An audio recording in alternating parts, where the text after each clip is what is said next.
Hello everyone, welcome back to our YouTube channel MRS vlogs. ఈరోజు మనం ఇంకొక మంచి హెయిర్ టిప్తో మీ ముందుకు వచ్చాను. అదేంటంటే కామన్గా అందరికీ హెయిర్కి డాండ్రఫ్ అనేది పడుతూ ఉంటుంది. చాలా యూజ్ చేస్తూ ఉన్నా రిపీటెడ్గా మళ్ళీ వస్తూ ఉంటుంది. ఒకసారి ఈ టిప్ యూజ్ చేసి చూడండి.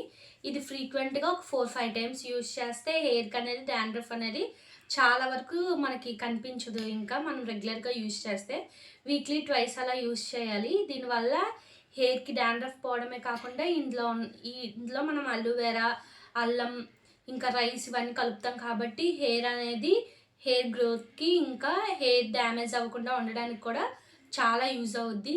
మంచిగా డాండ్రఫ్ పోవడానికి యూజ్ అవుద్ది. ఇది మనము ఒక కప్ వాటర్ తీసుకొని అందులో మనము నైట్ నానబెట్టుకున్న ఒక స్పూన్ మెంతులు, ఒక స్పూను రైస్ నానబెట్టుకుంటాం కదా, అది ఆ కప్తోనే వాటర్ తీసుకొని వేసుకోవాలి. మన హెయిర్కి అది సరిపోద్ది.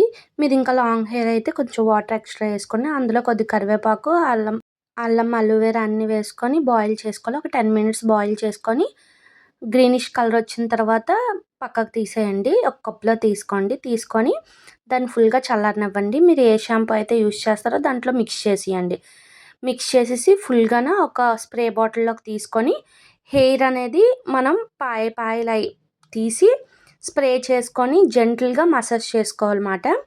మనము హెయిర్కి ఫుల్గా ఎక్కడైతే డాండ్రఫ్ ఉందో మనకి స్ప్రే బాటిల్తో అక్కడ చక్కగా పాయలు నేను వీడియోలో చూపిస్తున్న విధంగా పాయలు తీసుకొని స్ప్రే చేసుకుంటే డాండ్రఫ్ అనేది రిమూవ్ అయిపోద్ది. మనము ఈ డాండ్రఫ్ యువతల వాళ్ళు దువ్వెనలు వాడినప్పుడు కానీ అలా కూడా వస్తుంది. మనం అది కొద్ది మంచిగా జాగ్రత్తలు తీసుకోవాలి.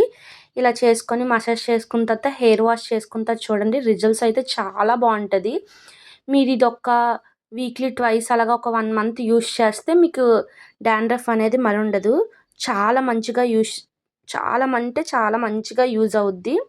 మిగిలింది ఏమైనా ఉంటే హెయిర్కి కూడా అప్లై చేసుకోవచ్చు. ఇందులో మనం రైస్ వేస్తాం కాబట్టి హెయిర్ డ్యామేజ్ గట్రా ఏమీ ఉండదు. లైక్ చేసి షేర్ చేయండి. ఇలాంటి వీడియోస్ కోసం మన ఛానల్ని సబ్స్క్రైబ్ చేయండి. By by.